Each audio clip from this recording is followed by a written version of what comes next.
ایک ماہ قبل آپ نے ایک کالم لکھا تھا جو تھا hello ministers where are you. اس کے بعد صحافی حلقوں میں سے بھی یہ آوازیں بلند ہونا شروع ہو گئیں کہ موجودہ حکومت کا مشکل ترین وقت شروع ہونے جا رہا ہے. تو کیا آپ کو اب بھی ایسی ہی کوئی وائب آ رہی ہے؟ بہت شکریہ اپنے پروگرام میں دعوت دینے کا. دیکھیے میرے خیال میں اس وقت مجھے ایسی تو کوئی انڈیکیشن نہیں مل رہی کہ حکومت کے جو ہے وہ کہیں اس کی چھٹی ہونے والی ہے. وہ جو میں نے جس کالم کا آپ نے حوالہ دیا جب میں نے وہ لکھا تھا تو میرا اس وقت کہنے کا مقصد یہ تھا کہ حکومت کی جو کارکردگی ہے اس کے حوالے سے اس کا جو ایک تاثر بن رہا ہے وہ کچھ زیادہ اچھا نہیں ہے. اور جتنا ان کو ایک اوپن فیلڈ گورنمنٹ کو ملی ہوئی ہے, جتنی ان کو سپیس ملی ہوئی ہے, جتنی ان کو سپورٹ مل رہی ہے اس کو اور جتنی اپوزیشن کمزور ہے ان تمام معاملات کو اور ان تمام حقائق کو سامنے رکھتے ہوئے جتنی گورنمنٹ کی ایک جارحانہ قسم کی کارکردگی ہونی چاہیے وہ نظر نہیں آ رہی. تو میں نے اس پہ تنقید کی تھی. لیکن کیا اس کی وجہ سے حکومت کے اوپر کوئی خطرے کی گھنٹی بج رہی ہے؟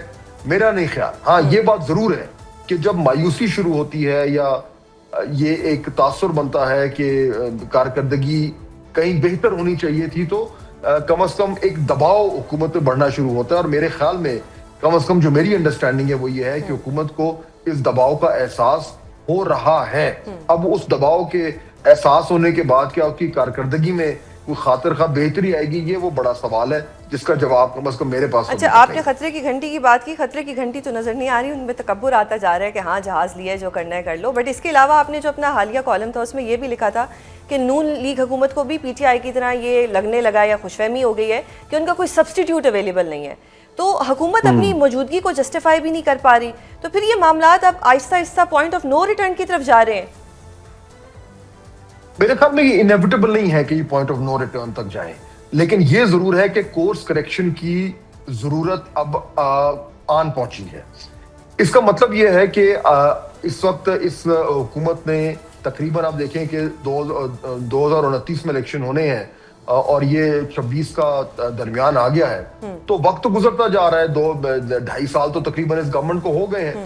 ان 2.5 سالوں میں جو ایک اس ہمارے معاشرے میں جو کمزوریاں ہیں, جو خامیاں ہیں, جو غلطی گورننس کی غلطیاں ہیں, جو اصلاحات ہونی ہے, وہ جب اگر اب تک نہیں ہوئی یا کم از کم اس پیمانے پہ نہیں ہوئی جتنے پہ ہونی چاہیے تھیں یا جتنی لوگوں کی توقعات تھیں, تو پھر یہ سوال تو اٹھے گا کہ اگر آپ شروع کے 2.5 سال میں مشکل فیصلے نہیں کر پائے تو جو آخری 2.5 سال ہوتے ہیں ان میں تو ویسے ہی گورنمنٹ جو ہے وہ تھوڑا سا زیادہ محتاط ہو جاتی ہیں کہ جی الیکشن میں جانا ہے. تو یہ ایک بڑا ایک سوال ہے جو بار بار گورنمنٹ کے حوالے سے پوچھا جا رہا ہے. یہ جو بات آپ نے شروع میں کی کہ جی یہ گورنمنٹ جو ہے شاید یہ سمجھتی ہے کہ اس کا کوئی متبادل نہیں ہے, یہ ہر گورنمنٹ کی یہ خام خیالی ہوتی ہے اور پھر ان کو احساس تبھی ہوتا ہے جب ڈیلیور بھی کچھ نہیں ہو رہا, کورس کریکشن بھی نظر نہیں آ رہی. پھر یہ کیسے آگے معاملات چلیں گے؟ ملک کیسے چلے گا؟ پنجاب کی حالت دیکھ لیں, اسکول میں کیسے وہ اسکول کی چھت گری, اس سے پہلے ٹیوشن سینٹر کی چھت گری,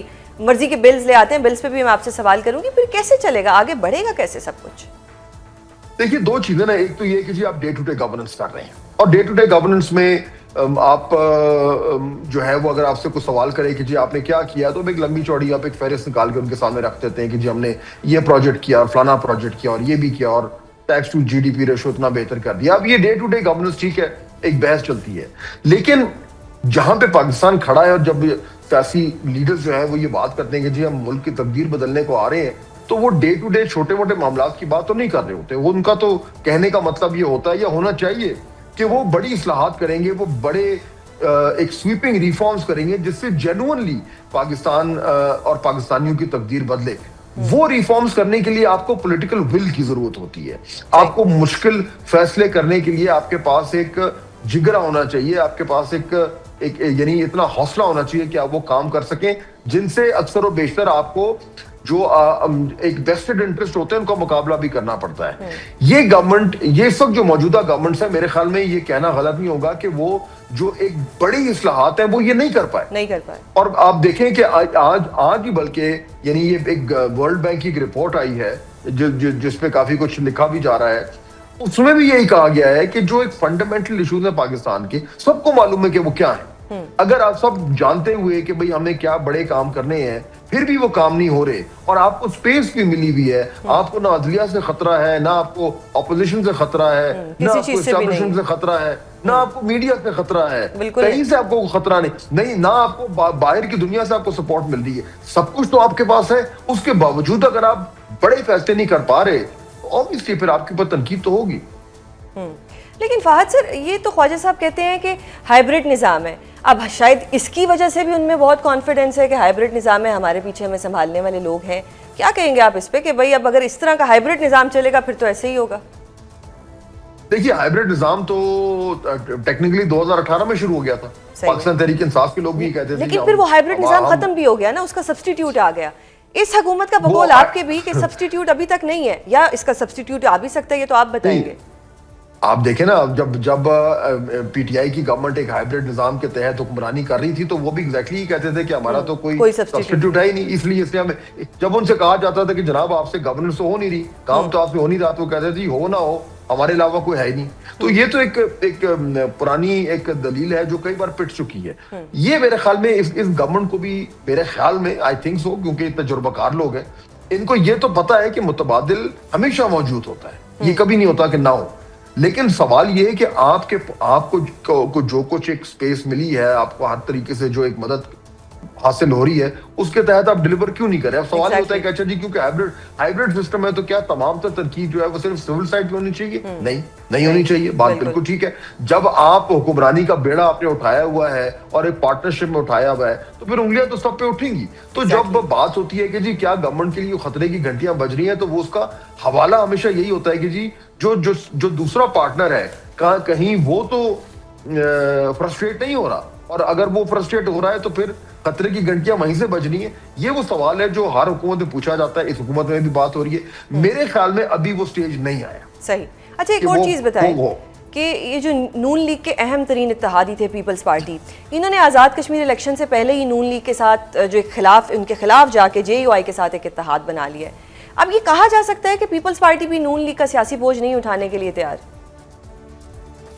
نہیں, میرا نہیں خیال جی. میرے خیال میں اس پاکستان پیپلز پارٹی کو اچھی طرح معلوم ہے کہ وہ اس نظام کا حصہ ہے, اور وہ تب تک ہے جب وہ اس حکومت کے ساتھ بیٹھے ہوئے ہیں. وہ ضرور شور کریں گے, جو کرتے بھی ہیں, وہ تنقید بھی کریں گے جو کہ وہ روزانہ کرتے ہیں, لیکن کیا کوئی ایسا سٹیج آئے گا کہ وہ یہاں سے اس نظام سے باہر ہو جائیں گے؟ میرا نہیں خیال. جب تک یہ ہائبرڈ نظام قائم ہے تو پاکستان پیپلز پارٹی اس کا حصہ ہے. اس کی وجہ یہ ہے کہ اس نظام کے باہر پاکستان پیپلز پارٹی کے پاس بھی کوئی خاص جگہ نہیں ہے.